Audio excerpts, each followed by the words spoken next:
Assalamualaikum warahmatullahi wabarakatuh. Perkenalkan, nama saya Madu Regia dengan NIM 20102040065. Saya mahasiswi 3C Tadris Biologi. Baiklah, di sini saya akan membahas tentang ekosistem terestrial 1. Pengertian ekosistem yaitu keanekaragaman suatu komunitas serta lingkungannya yang berfungsi sebagai suatu kesatuan ekologi dalam alam. Ekologi sendiri adalah ilmu mengenai hubungan timbal balik antara makhluk hidup dengan kondisi alam atau lingkungan sekitarnya. Pengertian lain dari ekosistem merupakan suatu sistem ekologi yang dibentuk dari hubungan timbal balik antara makhluk hidup dengan lingkungannya. Tingkatan organisasi tersebut bisa dikatakan sebagai sebuah sistem sebab tingkatan organisasi ini mempunyai sejumlah komponen dengan fungsi yang berbeda-beda.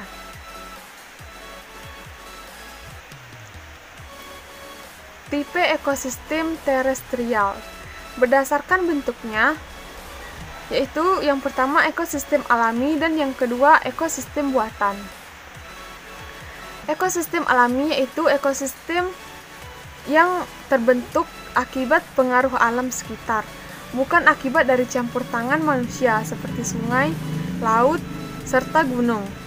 Sedangkan ekosistem buatan yaitu ekosistem yang dibentuk dengan campur tangan manusia. Contohnya seperti sawah, kolam ikan, akuarium, hingga waduk. Ekosistem alami. Faktor yang menentukan yang pertama letak geografis, kedudukan dalam garis lintang, dan ketinggian dari permukaan laut. Yang kedua iklim, sinar matahari, suhu, kelembapan, dan curah hujan. Dan yang ketiga tipe tanah. Pola ekosistem alami. Pola utama, tropical rainforest atau hutan hujan tropis. Yang kedua, hutan dekudua atau subtropical forest. Yang ketiga, taiga, conifera forest atau hutan cemara. Yang keempat, tundra atau padang rumput.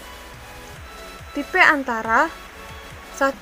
Savana, 2. stepa, 3. gurun, dan 4. karst.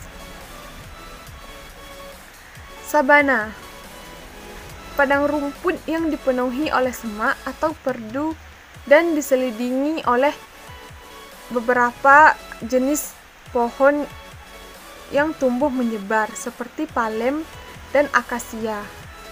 Stepa dapat berupa semi gurun atau ditutupi oleh rumput atau semak atau keduanya, tergantung dari musim dan garis lintang. Gurun atau padang gurun adalah suatu daerah yang menerima curah hujan yang sedikit. Sedangkan karst adalah kawasan batu gamping. Penanaman karst berasal dari kawasan batu gamping di wilayah Yugoslavia. Ciri-ciri utama dari karst yaitu lahan yang kurang subur untuk pertanian, rentan terjadi erosi dan tanah longsor, dan rentan dalam pori-pori aerasi yang rendah. Selain itu, karst memiliki gaya permeabilitas yang lamban dan didominasi oleh pori-pori mikro. Baiklah, itulah yang dapat saya sampaikan tentang ekosistem terestrial 1. Lebih dan kurang mohon maaf. Wassalamualaikum warahmatullahi wabarakatuh.